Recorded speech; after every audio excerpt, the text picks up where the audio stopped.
Hey, howdy guys, Connor McCaskill here, and I'm at CES 2020, and I gotta say, it's already a crazy CES. The 1DX Mark III was just announced. I got to have some hands-on with it, and I got to talk to some Canon reps, so I got some additional information out of them about the 1DX Mark III. So without any further ado, let's jump into some specs. The Canon 1DX Mark III is featuring 5.5K RAW internal recording.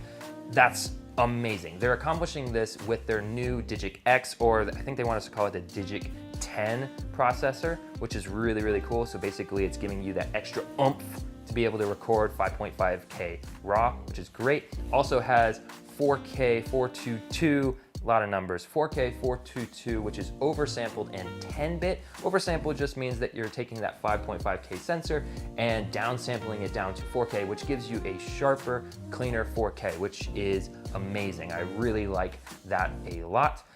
And of course you have 120 frames per second in 1080p for all you Peter McKinnon fans out there. So again, a great feature. This camera is really packing a ton of features.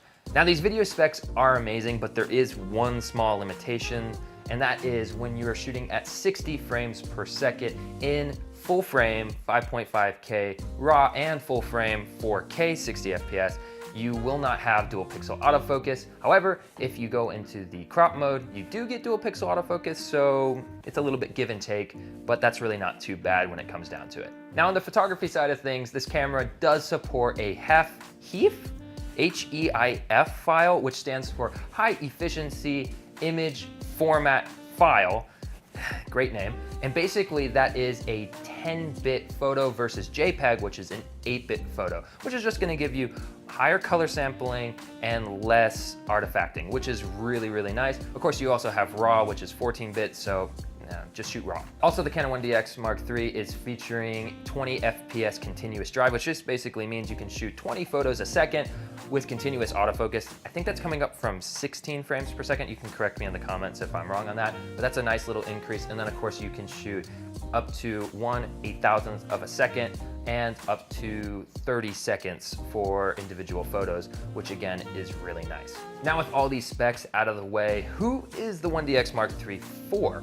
Well, it comes in at a whopping $6,500 body only. So in short, this is definitely for professional sports photographers. When I was talking to the Canon reps, he was telling me that the 1DX Mark III is definitely a camera-focused camera that just kind of so happens to shoot really dope video specs. Now it does shoot really dope video specs, so in that case, it's kind of like a really nice high-end hybrid camera. So if you already have a 1DX Mark II, this is an obvious upgrade for you. Or if you're getting into higher end hybrid shooting, so you're shooting photos and video at a high professional level, this is also a good camera because, as I said before, it starts at $6,500, so it's definitely not a beginner camera. Myself, I'm definitely going to skip out on the 1DX Mark III because it's kind of at too high of a price point, and it definitely is more photo-centric and I am more video-centric.